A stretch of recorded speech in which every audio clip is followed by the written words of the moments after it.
Hello everyone. Currently doing restoration of my Le Mans Blue, and all control arms is taken apart, and the reason is,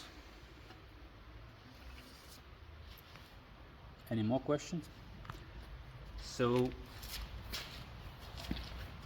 we just sanded down.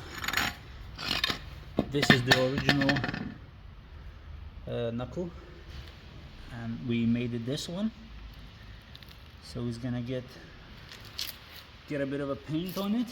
Same with the carriers, and the calipers will be done later on. Need to get hoses, and then we'll see what's gonna happen later on.